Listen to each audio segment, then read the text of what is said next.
کہ اللہ مسبب الاسباب ہے، وہ اسباب کا پابند نہیں ہے، وہ اسباب کا محتاج نہیں ہے، اسباب اس کے محتاج ہے۔ اگر یہ یقین ہے تو اللہ پر ایمان ہے، یہ نہیں ہے تو تمہارا ایمان اسباب پر ہے، وسائل پر ہے، ذرائع پر ہے، مادیات پر ہے، اللہ پر نہیں۔ اس وقت کہاں راستہ تھا؟ کوئی راستہ تھا؟ سمندر ہے اور ادھر سے لشکر آ گیا ہے۔ کلا ان معی ربی سیہدین۔ اب دیکھیے ایمان کہہ دینا آسان ہے، ہوا معکم اینما کنتم، جہاں کہیں بھی تم ہوتے ہو اللہ تمہارے ساتھ ہوتا ہے، لیکن اس کا یقین قائم ہو جائے تو زمین و آسمان کا فرق واقع ہو جائے۔ یہی بات ہوئی حضور کے ساتھ۔ غار ہے، چھپے ہوئے ہیں محمد الرسول اللہ اور آپ کے وہ یار غار ابو بکر صدیق رضی اللہ تعالی عنہ۔ اقبال نے حضرت ابو بکر کی شان میں چند اشعار کہے صرف، لیکن واقعہ یہ ہے کہ بھاری بھاری نظموں پر اور قصیدوں پر بھاری ہے، طویل ترین نظمیں اور قصیدے ہوں ان پر بھاری ہے۔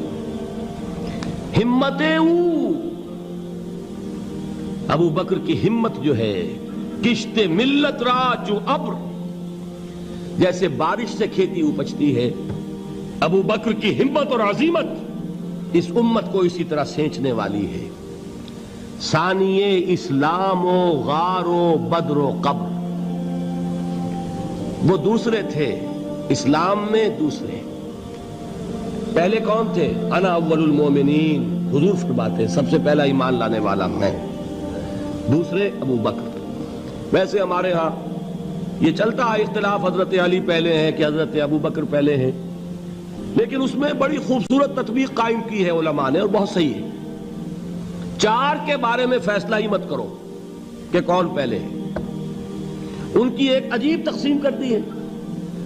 آزاد مردوں میں، بالغ مردوں میں سب سے پہلے ابو بکر، بچوں میں سب سے پہلے علی، خواتین میں سب سے پہلے خدیجہ، اور غلاموں میں سب سے پہلے زید ابن حارثہ۔ بڑی پیاری تقسیم ہے، یہ چاروں ہی پہلے ہیں، ہر ایک کے لیے اولیت ہے۔ اور واقعہ یہ ہے کہ اگر زمانی اعتبار سے تعین ہوگا تو پہلے خدیجۃ الکبریٰ آئیں گی رضی اللہ تعالی عنہ، کسی اور سے بات کرنے کی نوبت بعد میں آ سکتی ہے، پہلے تو اہلیہ محترمہ سے بات ہوئی، آتے ہی پہلی وحی ہوئی ہے، ابھی تبلیغ کا حکم نہیں تھا۔ کس کو بتایا واقعہ؟ ابھی اپنی نبوت کی تبلیغ کا تو حکم ہی نہیں آیا۔ واقعہ کس کا ہے؟ وہ خدیجہ کا ہے۔ جب کہا ہے کہ خشیت علی نفسی، مجھے اپنی جان کا اندیشہ ہے، تو کیا جواب دیا خدیجہ نے رضی اللہ تعالی عنہا؟ وہ صدیقۃ الکبریٰ ہے۔ صدیقات جو ہیں خواتین، ان میں چوٹی پر خدیجۃ الکبریٰ ہے رضی اللہ تعالی عنہا، اور صدیق جو مرد ہیں ان میں صدیق اکبر ہے ابو بکر صدیق رضی اللہ تعالی عنہ، لیکن صدیقات میں چوٹی پر۔ جب حضور نے فرمایا خشیت علی نفسی، کیا فرمایا، کیا عرض کیا، کیسے تسلی دی؟ نہیں نہیں، اللہ آپ کو ضائع نہیں کرے گا، آپ غریبوں کے ہمدرد ہیں، آپ مساکین کے تکالیف رفع کرنے والے ہیں، آپ بیواؤں کی سرپرستی کرتے ہیں، آپ مسافروں کی خدمت کرتے ہیں، اللہ آپ کو ضائع نہیں کرے گا۔ یہ یقین ہے اس خاتون کے اندر۔ خیر وہ ایک علیحدہ بات ہو جائے گی۔ میرے دل پر حضرت خدیجہ رضی اللہ تعالی عنہ کی شخصیت کا بڑا گہرا نقش ہے، جو وہ کوئی اور ہی وقت اور موقع ہوا تو بیان ہوگا۔ بہرحال اقبال نے ایک مصرے میں جو چار اولیتیں جمع کر دی ہیں، ہمت او کشت امت را چو ابر، ثانی اسلام و غار و بدر و قبر۔ اسلام میں حضور کے بعد پہلے کون؟ ابو بکر۔ غار میں حضور کے ساتھ کون؟ ابو بکر۔ بدر کی رات اللہ کا رسول سربسجود، وہ جھاڑ، وہ گھاس پھوس کی جو جھوپڑی بنائی گئی تھی، اور وہاں تلوار ننگی لے کر پہرا دینے والا کون؟ ابو بکر۔ اور اس حجرہ عائشہ میں محمد کے بعد سب سے پہلے دفن ہونے والا کون؟ ابو بکر رضی اللہ تعالی عنہ صلی اللہ علیہ وسلم۔ وہ جو معاملہ میں سنا رہا تھا غار ثور کا، حضرت ابو بکر بھی حضور کے خیال سے لرز گئے ہیں. آپ کو یاد ہوگا کہ جا کر پہلے تمام جتنے سوراخ تھے انہیں بند کیا ہے. ایک سوراخ رہ گیا تھا جس کو بند کرنے کے لیے کوئی کپڑا نہیں تھا. وہاں اپنی ایڑی رکھی ہے. تب کہا ہے حضور سے تشریف لائیے, اور اپنے زانو پر حضور کو لٹایا ہے. اور وہاں کسی موذی جانور نے کاٹا ہے. حضور کی آنکھ لگ گئی تھی. اس وقت اس بل کے اندر جو بھی بچھو ہے کیا ہے واللہ عالم, اس نے کاٹا ہے. اس کی تکلیف کی وجہ سے ابو بکر کی آنکھوں سے آنسو ٹپک گئے. حضور کے چہرے مبارک پر پڑے ہیں تو حضور جاگے ہیں معاملہ کیا ہے. ایڑی نہیں ہٹائی وہاں سے, مبادا وہ جانور وہاں سے نکل کر محمد الرسول اللہ کو کوئی گزن پہنچا دے. ابو بکر کی ایڑی ہے, جس طرح چاہے کھا لے, ختم کر دے, جان نکل جائے تب کوئی آنچ آئے محمد پر تو آئے, لیکن جیتے جی نہیں. وہ ہے ابو بکر. حضور کے خیال سے اس وقت حضور نے پھر اپنا لعاب دہن لگایا ہے, اور اس سے پھر آپ کی تکلیف ختم ہوئی. جیسے خیبر میں حضرت علی کی آنکھ دکھ رہی تھی, اس کو جو شفا حاصل ہوئی ہے وہ بھی حضور کے لعاب دہن سے ہوئی. تو بہرحال اس وقت انہوں نے کہا ہے کہ اے نبی یا رسول اللہ, اگر اس وقت ان میں سے کسی نے غیر ارادی طور پر بھی اپنے قدموں کی طرف جھانک لیا تو پکڑے جائیں گے. کیا جواب تھا اللہ کے رسول کا؟ لا تحزن ان اللہ معنا. اللہ ہمارے ساتھ ہے, کیوں گھبراتے ہو ابو بکر؟ یہ ہے ایمان باللہ. میرا مالک اللہ, میرا رازق اللہ, میرا محافظ اللہ, میرا مددگار اللہ, میرا پشت پناہ اللہ, میرا دوست اللہ. یہ دوستی ہے اللہ کی جو لب لباب ہے, حاصل ہے ایمان کا. اسی کا نام ولایت ہے. اولیاء اللہ کے سروں پر سینگ نہیں ہوتے. جس کے دل میں ایمان راسخ ہو چکا ہو وہی اللہ کا ولی ہے. جسے اللہ پر یقین ہو چکا ہے وہی اللہ کا ولی ہے. جسے یقین ہے اللہ میرے ساتھ ہے, میرا مددگار, میرا پشت پناہ, میرا ساتھی, میرا دوست, میرا محبوب, میرا محب. اللہ اہل ایمان سے محبت کرتا ہے.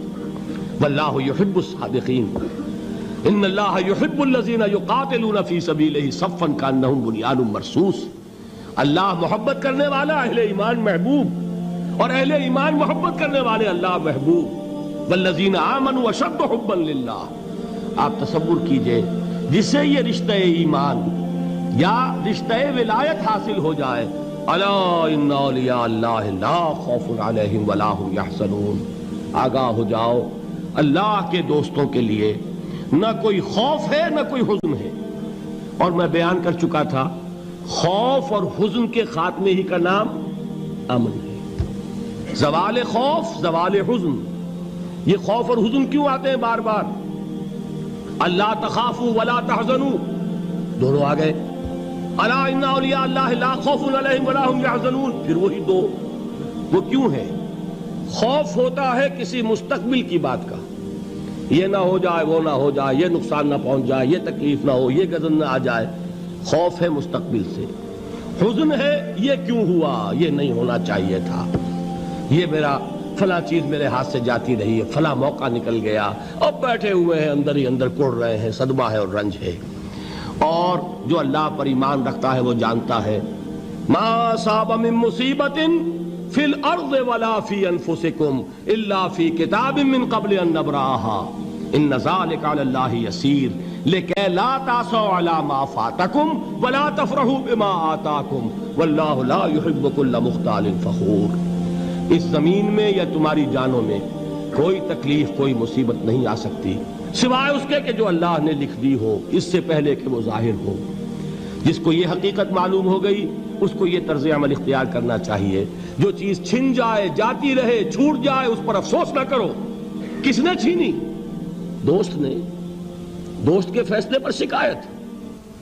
دوستی کو بٹا لگا رہے ہو, سرے تسلیم خم ہے جو مزاج یار میں آئے. اگر دوستی ہے تو پھر تو تمہیں گردن جھکانی چاہیے کہ ہر چہ ساقی ماریخت عین الطافست, جو بھی میرا ساقی میرے پیالے میں ڈال دے اس کا کرم ہے. جو اس کی طرف سے آئے اس پر کوئی رنج نہیں, کوئی صدمہ نہیں, کوئی غم نہیں, کوئی شکایت نہیں, کوئی شکوہ نہیں. اور جو ہوگا وہ اس کے اذن کے بغیر نہیں ہوگا, اور اس کا اذن ہوگا تو یقیناً میرے لیے خیر ہی خیر ہے, چاہے وہ ناگوار شے ہو, بظاہر مجھے اچھی نہ لگ رہی ہو، میری شارٹ سائٹڈنس میں مجھے وہ نظر آ رہی ہے کہ میرے لیے بری ہے، لیکن قرآن نے کہا ہے عَسَىٰ أَن تَكْرَهُوا شَيْئًا وَهُوَ خَيْرٌ لَكُمْ وَعَسَىٰ أَن تُحِبُّوا شَيْئًا وَهُوَ شَرٌّ لَكُمْ وَاللَّهُ يَعْلَمُ وَأَنتُمْ لَا تَعْلَمُونَ۔ ہو سکتا ہے تم کسی چیز کو ناپسند کرو درحال کہ اسی میں تمہارا خیر ہو، اور ہو سکتا ہے تم کسی چیز کو پسند کرو درحال کہ اس میں تمہارا شر ہو۔ اللہ جانتا ہے، تم نہیں جانتے۔ جب مجھے یہ بات معلوم ہو گئی، میں نے اپنا معاملہ اللہ کے حوالے کیا۔ سپردم بے تو مایا خیش را تو دانی حساب کم و بیش را۔ اے رب، جو تو چاہتا ہے وہ ہو، تیرے علم میں جو شے میرے لیے خیر ہے وہ ہو جائے، میری کوئی پسند نہیں، میری کوئی چاہت نہیں، یہ ہے راضی برضائے رب۔ اکبر الہ آبادی نے اسے کہا ہے رضائے حق پہ راضی رہ، یہ حرف آرزو کیسا، خدا خالق، خدا مالک، خدا کا حکم تو کیسا۔ جب میں آ گیا بیچ میں، میری پسند، میری مرضی، میری خواہش، میری چاہت، یہی تو شرک ہے۔ ما شاء اللہ کان وما لم یشاء لم یکن، جو اللہ نے چاہا وہ ہوا، جو اس نے نہیں چاہا نہیں ہوا، اختیار اس کا ہے، میرا تو نہیں۔ رضائے حق پہ راضی رہے، یہ حرف آرزو کیسا، خدا خالق، خدا مالک، خدا کا حکم تو کیسا۔